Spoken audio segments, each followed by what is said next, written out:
2022년 7월은 작년 부흥성회를 3주간 매주 토요일 저녁 7시에 기도하는 마음으로 준비했습니다.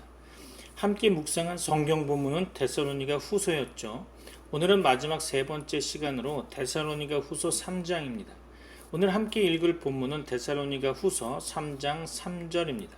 여러분에게 하나님의 은혜와 복이 가득 넘치고 이 여름에 하나님의 응답이 임하기를 축복합니다. 데살로니가 후서 3장 3절 합독하겠습니다. 데살로니가 후서 3장 3절입니다.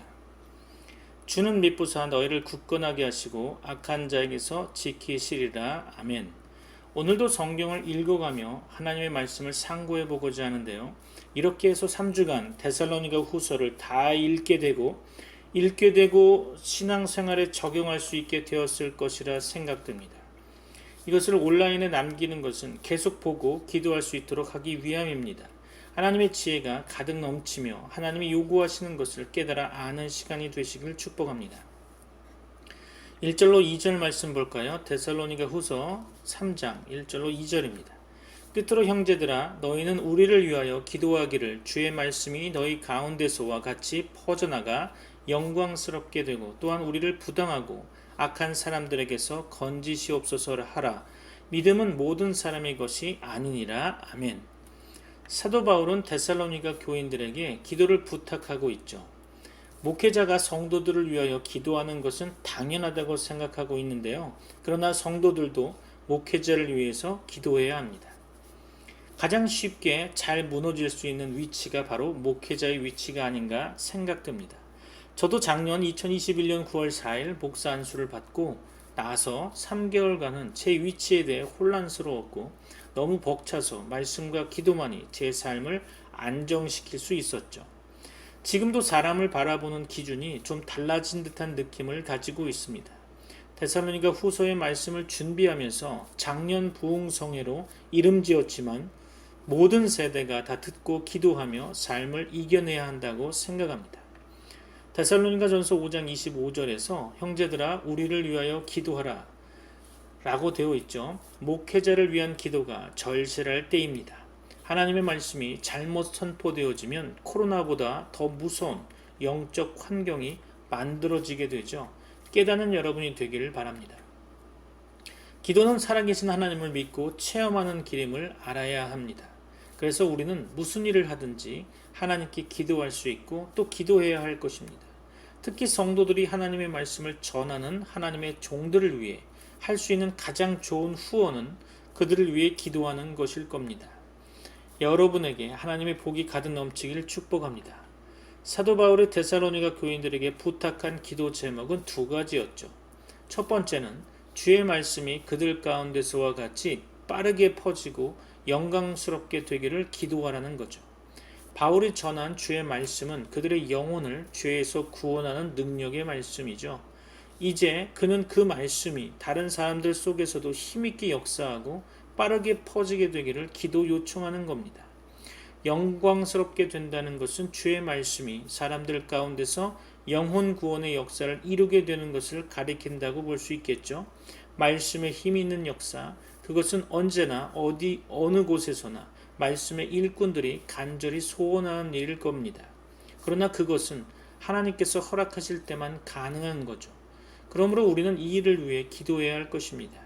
하나님의 응답이 있기를 소망합니다. 그가 교인들에게 부탁한 두 번째 기도 제목은 바울 일행을 무리하고 악한 사람들에게서 건져달라는 것이었죠. 무리하다는 원어는 악하고 부당하다는 뜻을 가집니다. 바울이 이런 기도를 부탁한 것은 육신의 죽음을 두려워했기 때문이 아니고 복음 전파의 직무를 다하기 위해서일 겁니다. 주께서 바울에게 맡겨주신 사도의 직무는 악한 사람들에 의해 방해를 받아서는 안 되겠죠. 사도 바울은 복음 전파의 직무를 완수하기를 간절히 원하고 있습니다. 믿음은 모든 사람의 것이 아니니라 라는 말씀은 하나님의 말씀이 모든 사람에게 전파되지만 모든 사람이 다 믿는 것이 아님을 나타내고 있는 구절이라 할 수 있겠죠. 요한복음에 보면 예수님을 따르던 많은 제자들은 그를 떠나갔고 더 이상 그와 함께 다니지 않았음을 보게 됩니다. 요한복음 6장 66절이죠. 그때부터 그의 제자 중에서 많은 사람이 떠나가고 다시 그와 함께 다니지 아니하더라. 그렇죠. 사도행전 28장 24절에 보면 사도 바울이 죄수의 몸으로 로마에 도착하여 날을 정하고 유대인들에게 아침부터 저녁까지 하나님의 말씀을 강론했을 때 그 말을 믿는 사람들도 있고 믿지 않는 사람들도 있었죠. 심지어 지금 믿는 것처럼 보이는 자들 중에서도 하나님께서 참으로 구원하신 자가 아니면 어느 날 교회를 떠나갈 수 있다는 것을 생각해 보아야 할 겁니다. 그래서 예수님께서는 마태복음 15장 13절에서 심은 것마다 내 하늘 아버지께서 심으시지 않은 것은 뽑힐 것이니 라고 말씀하셨죠. 믿음은 모든 사람의 것이 아니기 때문에 믿지 않는 자들의 방해나 핍박을 이상히 여기지 말고 다른 곳으로 가서 또 다른 사람들에게도 하나님의 복음을 전해야겠죠. 그것이 주께서 친히 가르치신 바였고 사도들이 행한 바였습니다. 주 예수님께서는 마태복음 10장 14절에서 누구든지 너희를 영접도 아니하고 너희 말을 듣지도 아니하거든 그 집이나 성에서 나가 너희 발의 먼지를 떨어버리라고 말씀하십니다. 사도행전 18장 6절로 7절 말씀에 보면 유대인들이 바울을 대적하고 비방했을 때 바울은 옷을 떨고 거기서 옮겨 하나님을 공경하는 디도 유스도라고 하는 사람의 집에서 사람들을 가르쳤습니다. 비록 우리가 지금 믿지 않은 사람을 완전히 포기해 버려서는 안 되겠지만 우리는 그에게 얽매이지 말고 또 다른 곳의 사람들에게 복음을 전해야 되는 겁니다. 3절로 4절 말씀 볼까요? 주는 미쁘사 너희를 굳건하게 하시고 악한 자에게서 지키시리라. 너희에 대하여는 우리가 명한 것을 너희가 행하고 또 행할 줄을 우리가 주 안에서 확신하노니. 아멘. 사도 바울은 주께서 신실하셔서 데살로니가 교인들을 굳게 하시고 악한 자에게서 지키실 것을 확신하였습니다. 굳건하게 하신다는 말은 믿음의 견고함을 가리키는 거죠. 하나님께서는 우리의 구주 되십니다. 그는 우리에게 믿음을 주셨고 그 믿음이 자라고 견고케 하십니다. 우리의 믿음의 시작과 성장과 견고함은 다 신실하신 우리 구주 하나님께서 하시는 일입니다. 그러므로 사도 바울은 빌립보에서 너희 속에 착한 일을 시작하신 이가 그리스도 예수의 날까지 이루실 줄을 우리가 확신하노라 라고 말하고 있죠. 또 히브리서 12장 2절에서는 믿음의 주여 또 온전케 하시는 이인 예수를 바라보자라고 권면하고 있습니다. 악한 자에게서 지키신다는 말에서 악한 자에게서라는 원어는 악으로부터라고도 번역할 수 있겠죠. 하나님께서는 우리를 시험하고 유혹하는 마귀에게 넘어지지 않도록 지켜주실 뿐만 아니라 악에 빠지지 않게 지켜주십니다. 구주이신 하나님께서는 결코 우리를 죄악에 빠지게 버려두지 않으십니다. 우리가 잠시 연약함에 넘어질지라도 그분은 즉시 우리를 일깨우셔서 그 연약함에서 우리를 건지시고 우리로 그 연약함에서 일어나게 하십니다. 그러므로 주 예수 그리스도께서는 기도를 가르쳐 주실 때 우리를 시험에 들게 하지 마옵시고 다만 악에서 구하옵소서라고 하라고 말씀하셨죠. 사도 바울은 또 데살로니가 교인들이 그가 명한 것을 행하고 있을 뿐만 아니라 또 앞으로도 행할 줄을 확신하였습니다. 이것은 그가 주 안에서 가진 확신이었죠. 즉 그는 신실하신 주께서 데살로니가 교인들을 굳게 하시고 그들을 악한 자에게서 혹은 악으로부터 지켜주시고 말씀을 순종케 하실 것을 확신한 것입니다. 사도들의 명령과 교훈들은 신약 성경에 기록되어 있고 우리는 그 말씀을 순종해야 합니다. 오늘날도 하나님께서는 우리를 도우셔서 말씀을 순종케 하실 것입니다. 5절 볼까요? 주께서 너희 마음을 인도하여 하나님의 사랑과 그리스도의 인내에 들어가게 하시기를 원하노라. 아멘. 사도 바울은 주께서 데살로니가 교인들의 마음을 하나님의 사랑과 그리스도의 인내 안으로 인도하시기를 기원합니다. 신앙생활에 있어서 마음이 매우 중요하죠. 우리는 마음을 다하여 하나님을 사랑해야 할 것입니다. 잠언 4장 23절에서는 무릇 지킬 만한 것보다 더욱 내 마음을 지키라고 말씀하고 있죠. 우리는 우리의 마음을 헛된 데 두지 말고 선한 일에 두어야 합니다. 사도 바울은 주께서 그들의 마음을 인도하여 하나님의 사랑과 그리스도의 인내에 들어가게 하시기를 기도하였습니다. 하나님의 사랑은 하나님께서 친히 보이신 사랑과 그가 우리 속에 일으키시는 사랑을 다 가리킬 것입니다. 하나님께서는 예수 그리스도의 대속사역으로 우리를 사랑하셨습니다.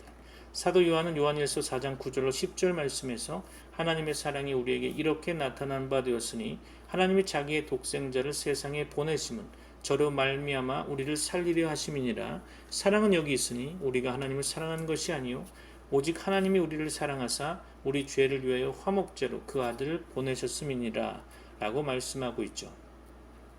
예수 그리스도를 믿고 구원받은 우리는 이 하나님의 사랑에 감동하고 그 사랑을 본받아서 하나님을 사랑하고 형제들을 사랑하고 원수들까지도 사랑해야 할 것입니다. 그리스도의 인내도 예수 그리스도께서 친히 십자가 위에서 보이신 인내와 또 우리 속에 주시는 인내를 다 가리키고 있는 거죠. 예수 그리스도께서는 우리를 위해 십자가의 고난을 참으셨습니다. 또 그는 우리도 예수 그리스도 때문에 당하는 고난을 참게 도와주십니다. 하나님의 사랑과 그리스도의 인내는 모든 시대의 모든 성도들에게 꼭 필요한 덕이 아닐까 생각합니다. 우리는 우리 자신을 포함하여 모든 성도들이 하나님의 인도하심으로 하나님의 사랑과 그리스도의 인내 안으로 들어가기를 원합니다. 6절 볼까요? 형제들아 우리 주 예수 그리스도의 이름으로 너희를 명하노니 게으르게 행하고 우리에게서 받은 전통대로 행하지 아니하는 모든 형제에게서 떠나라. 사도 바울은 성령의 감동 가운데 주 예수 그리스도의 이름 곧 주 예수 그리스도의 권위로 명하기를 게으르게 행하고 우리에게서 받은 전통대로 행하지 아니하는 모든 형제에게서 떠나라 라고 말합니다. 명한다는 말은 권면한다는 말보다는 강한 뜻이겠죠. 권면하는 바도 순종해야 하지만 명령하는 바는 더욱 순종해야 할 것입니다. 우리 주 예수 그리스도의 이름으로 명한다는 말은 이 명령을 인간 바울의 권위로 하는 것이 아니고 주 예수 그리스도의 권위로 하는 것임을 보여주는 것이겠죠. 사도 바울은 2장 15절에서도 그들이 받은 교훈을 지키라고 말하였습니다. 그러므로 형제들아 굳건하게 서서 말로나 우리의 편지로 가르침을 받은 전통을 지키라. 그렇죠. 신약 성경은 사도들의 유전, 곧 사도들이 교훈한 내용이죠. 신약 성경의 교훈을 순종치 않는 것이 규모 없이 즉 무질서하게 무법하게 행하는 것입니다. 데살로니가 교회 안에는 사도들의 교훈을 순종하지 않는 자들이 있었던 것이죠. 그들은 같은 신앙을 고백하는 교회 안에 있는 형제들이었죠. 당시에 그들은 교리적 문제에 있어서는 이상이 없었고 단지 윤리적 문제에 있어서 사도의 교훈을 순종치 않고 있었다고 보여집니다.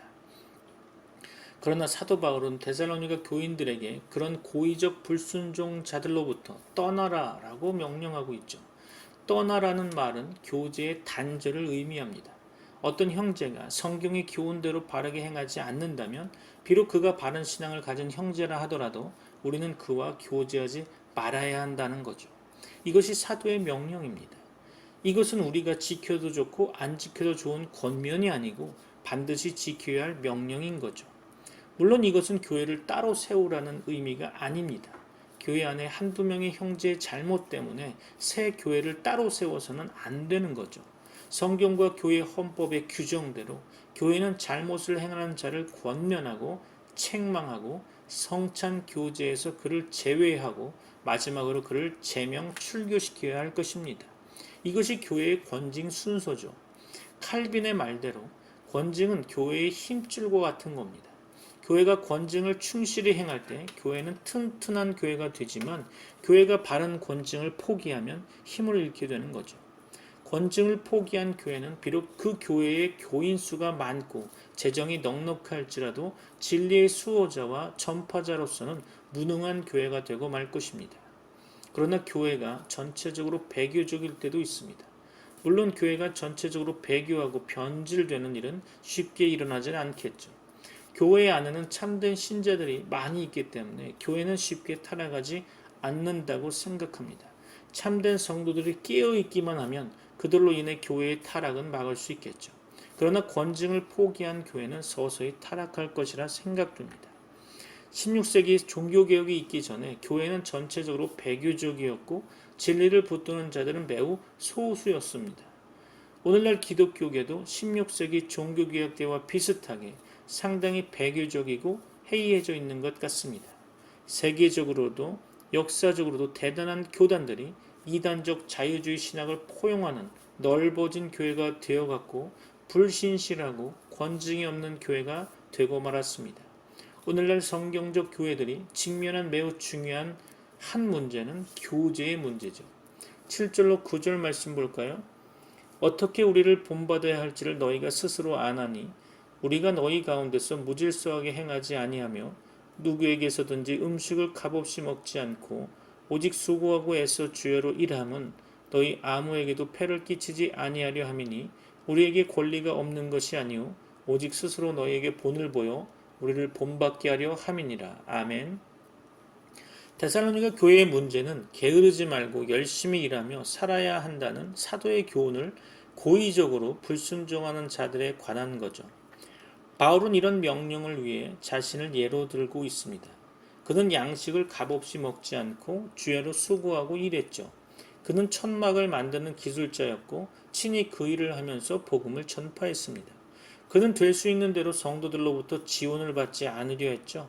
그것은 그가 물질적 여유가 있어서가 아니라 연약한 교인들에게 시험을 주지 않기 위해서였습니다.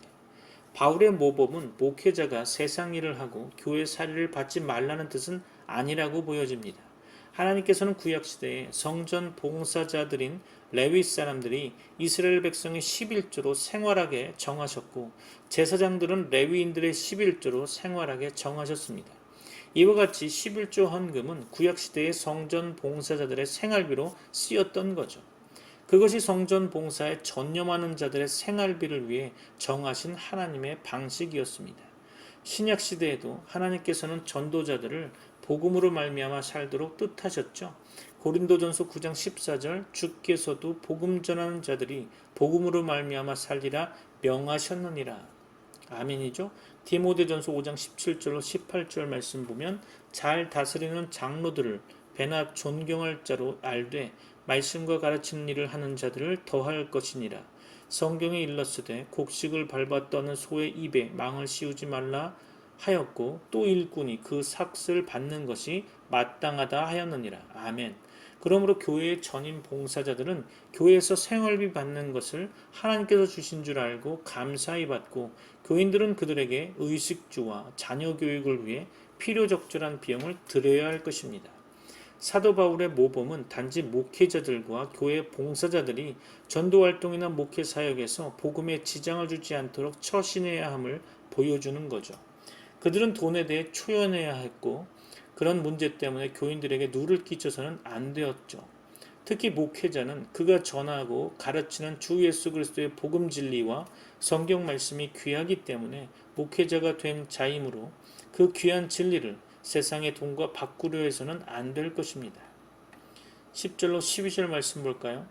우리가 너희와 함께 있을 때에도 너희에게 명하기를 누구든지 일하기 싫어하거든 먹지도 말게 하라 하였더니 우리가 들은즉 너희 가운데 게으르게 행하여 도무지 일하지 아니하고 일을 만들기만 하는 자들이 있다 하니 이런 자들에게 우리가 명하고 주 예수 그리스도 안에서 권하기를 조용히 일하여 자기 양식을 먹으라 하노라. 아멘. 우리는 일하지 않고 먹으려 해서는 안 됩니다. 노인들도 힘든 일은 못해도 자신이 할 수 있는 일을 해야 하는 거죠. 청년들은 무슨 일이든지 땀 흘리며 일하는 것을 부끄러워하지 말아야 합니다. 직업에는 귀천이 없다고 하는데 저는 그렇게 생각하지 않죠. 직업에도 귀천이 있습니다. 무슨 일이나 죄 아닌 일을 열심히 해서 돈을 벌어먹고 사는 것이 떳떳한 일이죠. 사람이 게으르면 안 되겠죠. 게으른 자는 음식을 먹을 자격이 없는 자라고 성경은 말씀합니다. 그런데 게으름의 기준은 무엇일까요? 보는 사람의 시각에 따라 게으름이 결정되면 안 되겠죠. 그래서 우리가 조심할 것은 남을 정죄하기보다 먼저 자신을 점검해야 한다는 겁니다. 데살로니가 교회 안에는 일하지 않고 일만 만드는 자들이 있었던 것으로 보여집니다.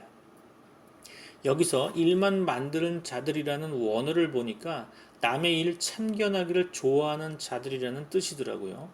이 말은 자기 일은 충실히 하지 않고 남의 일 참견하기를 좋아하는 자들을 가리킨다고 보여지죠. 우리는 자기 일을 충실히 하고 남의 집은 자주 방문하지 말아야 할 겁니다. 남에게 쓸데없이 자주 전화도 하지 말아야 하겠죠. 조용히 일하라는 말은 야단스럽게 돌아다니며 여기저기 나타나서 남의 일이나 참견하지 말고 자기 일을 조용히 충실히 하라는 뜻인 거죠. 우리는 자기 손으로 열심히 일해서 돈을 벌고 음식을 먹어야 할 겁니다.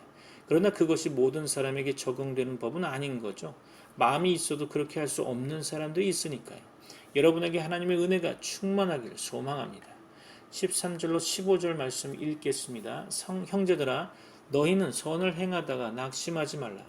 누가 이 편지에 한 우리말을 순종하지 아니하거든 그 사람을 지목하여 사귀지 말고 그로 하여금 부끄럽게 하라. 그러나 원수와 같이 생각하지 말고 형제같이 권면하라. 아멘. 선을 행하다가 낙심치 말라는 말은 열심히 일하며 사는 자들이 그렇지 못한 자들 때문에 낙심하지 말라는 뜻이겠죠. 갈라디아서 6장 9절 말씀 보니까 우리가 선을 행하되 낙심하지 말지니 피곤하지 아니하면 때가 이름에 거두리라 라고 말씀하고 있죠. 하나님께서는 선을 행하는 자들에게 복을 주십니다. 우리는 성경의 교훈을 고의적으로 불순종하는 자에 대해서 어떻게 그럼 해야 할까요? 본문은 그를 지목하고 교제를 끊고 그를 부끄럽게 하라고 말합니다. 그러한 태도가 미움이 아니고 사랑이라는 거죠. 그와 교제하고 그를 인정하면 그가 깨닫지 못하겠지만 그와 교제를 끊는다면 그가 깨닫게 될 것이라고 생각한 듯합니다. 잘못된 행동을 그냥 내버려 두면 교회의 기강이 흐려지지만 그것을 지적하고 책망하면 고쳐질 것이라 판단됩니다. 그가 그 잘못을 고치지 않으면 그와의 교제를 끊고 그를 책망함으로써 그에게 회개를 촉구하고 교회의 교회다움을 지키려 해야 할 겁니다. 그러나 우리는 그를 원수같이 생각하지 말고 형제같이 권면해야 하겠죠. 16절로 18절 말씀 볼까요? 평강의 주께서 친히 때마다 일마다 너희에게 평강을 주시고 주께서 너희 모든 사람과 함께 하시기를 원하노라. 나 바울은 친필로 문안하노니 이는 편지마다 표시로서 이렇게 쓰노라. 우리 주 예수 그리스도의 은혜가 너희 무리에게 있을지어다. 아멘. 하나님께서는 평안의 주 되십니다. 그는 우리에게 언제나 어떤 형편, 어떤 처지에서나 평안을 주실 수 있는 분이십니다. 사도 바울은 주께서 데살로니가 교인들에게 때마다 일마다 평안을 주시기를 기원하고 있죠. 여기서 일마다라는 원어는 모든 상황에서라는 뜻입니다.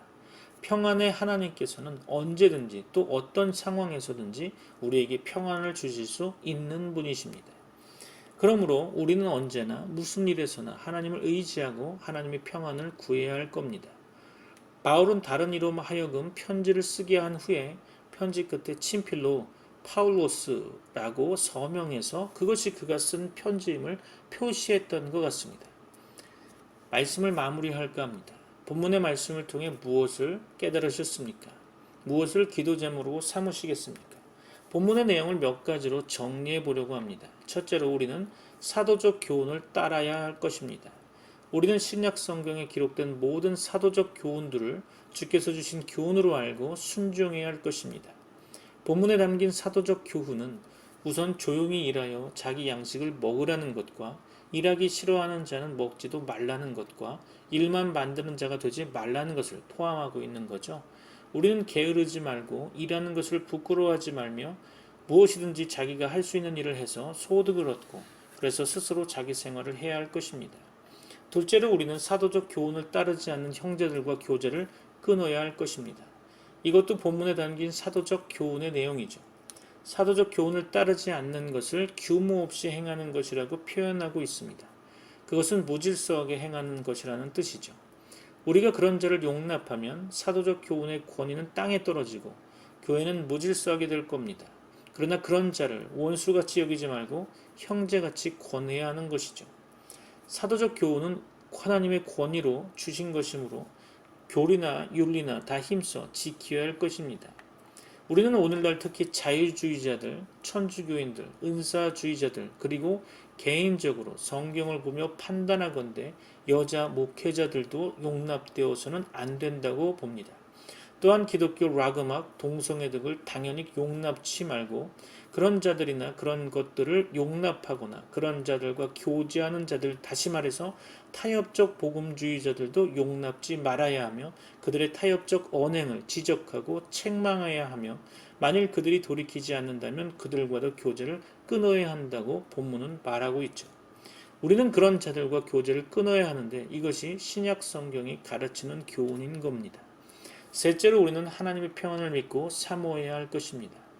16절 말씀에 평강의 주께서 친히 때마다 일마다 너희에게 평강을 주시고 주께서 너희 모든 사람과 함께 하시기를 원하노라. 아멘. 우리는 우리 안에 영원히 거하시는 성령께서 우리에게 때마다 일마다 평안을 주시는 하나님의 영이심을 알고 믿고 감사하며 그의 평안을 늘 사모하며 누리며 살아야 할 것입니다. 말씀을 마칩니다. 여러분에게 있어서 예수님의 재림은 어떤 의미를 갖고 있는지 또 어떤 의미를 갖게 되었는지 궁금합니다. 저도 3주간 말씀을 준비하면서 그동안 잊고 살았던 재림에 대한 단어를 꺼내서 다시금 되새기면서 신앙을 다시 점검하게 되고 우리의 삶이 바빠서 정말 중요한 것을 잃고 살아가는 가운데 다시금 신앙인의 삶을 살아내야 하는 현실을 외면치 않고 정면 도전하는 것이 우리 기독교인들의 모습이 되어야 하지 않을까 생각해 보았습니다. 데살로니가 후서를 통해 예수님의 재림에 대해 생각해보고 우리의 신앙을 점검하며 우리에게 닥친 여러 일들을 잘 견디며 삶 속에서 예수 그리스도의 향기를 내뿜는 주의 백성들이 되기를 축원하며 기도하겠습니다. 이제는 우리 주 예수 그리스도의 은혜와 하나님의 사랑과 성령님의 교통하심이 주의 재림을 생각하며 주어진 삶을 잘 견디어 하나님의 사람으로 거듭날 모든 주의 백성들에게 이제부터 영원까지 함께 있을지어다. 아멘.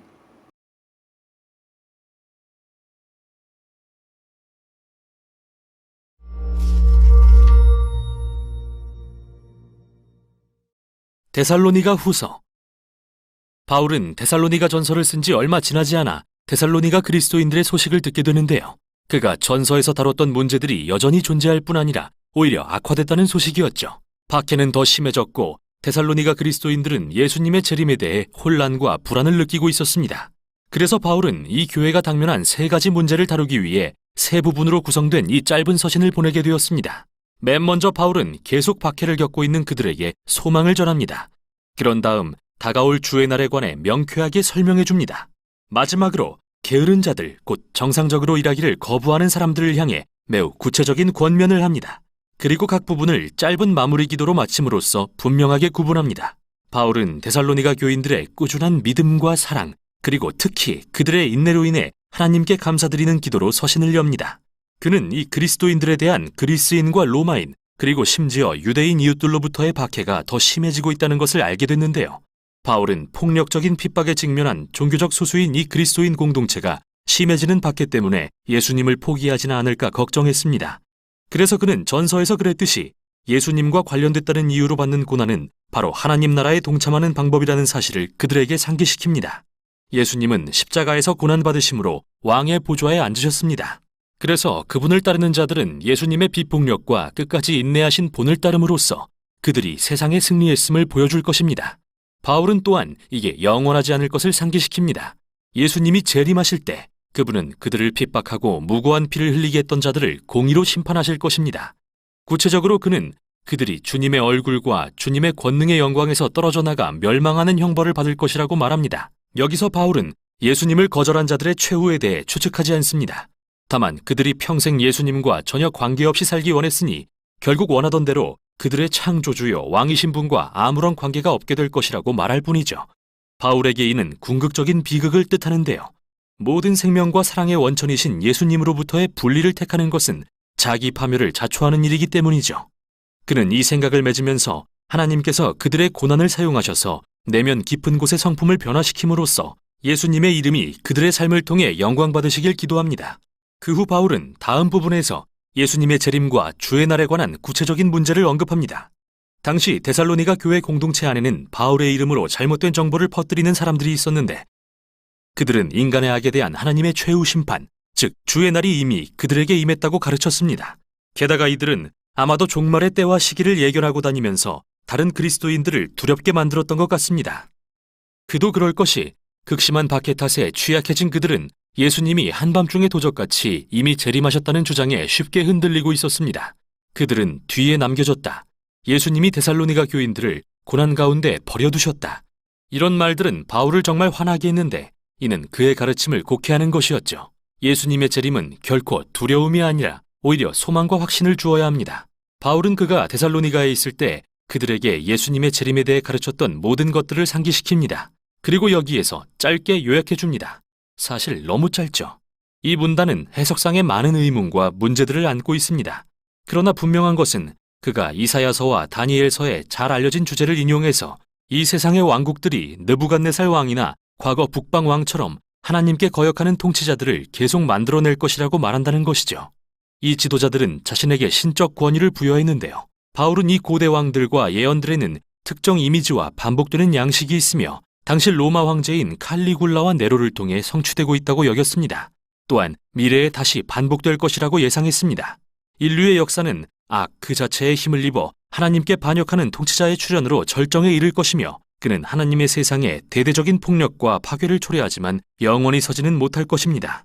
예수님이 재림하실 때 그분은 이 반역자와 악을 저지른 모든 사람을 대적하시고 그분의 백성을 구원하실 것입니다. 여기서 바울의 핵심은 후대의 독자들에게 종말론적인 추측을 부추기는 것이 아니라 오히려 데살로니가 교인들을 위로하려는 것입니다. 그는 마가복음 13장에서 예수님이 그분의 재림에 앞서 일어날 일들은 숨김없이 뚜렷하게 드러날 거라고 가르치셨던 것을 상기시킵니다. 그러므로 두려워하거나 뒤에 남겨졌다고 걱정할 게 아니라 오히려 예수님이 그들을 구원하러 다시 오실 때까지 믿음을 지켜야 합니다. 그래서 그는 끝으로 예수님과 하나님 아버지께서 데살로니가 교인들을 위로하시고 예수님이 가신 길을 믿음으로 따르도록 굳세게 해주시라고 기도한 후 마지막 주제로 넘어갑니다. 바로 게으른 자들을 향한 권면인데요. 이들은 단순히 나태한 게 아니라 무책임하고 스스로 일해서 자기 먹을 것 마련하기를 거부했으며 그 결과 무질서한 생활을 영위하던 사람들을 가리키죠.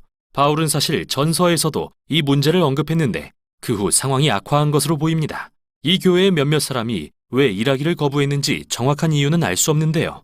어쩌면 이는 앞서 다룬 종말의 문제와 관련이 있을 수 있습니다.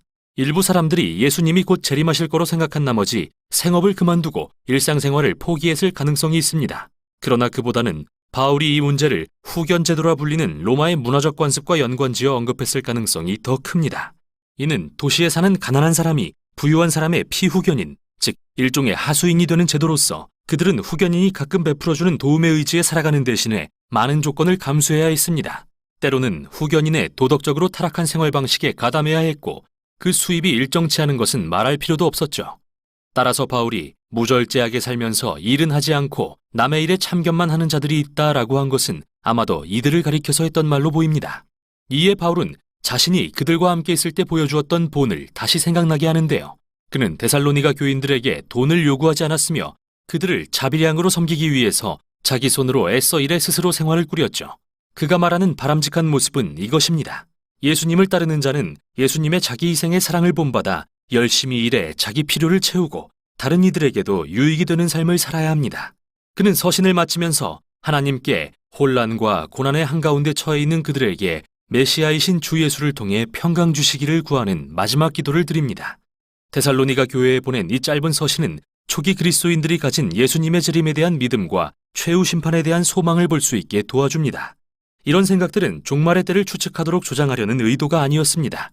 도리어 이러한 확신은 특히 극심한 반대에 부딪혀 핍박받는 그리스도인들에게 소망을 주었으며 예수님에 대한 믿음과 헌신을 고취했습니다.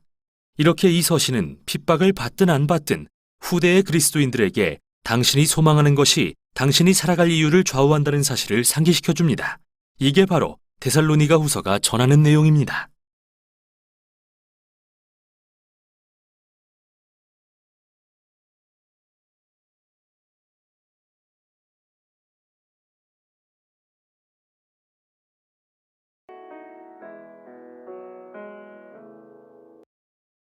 예수 가장 귀한 그 이름 예수 언제나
귀한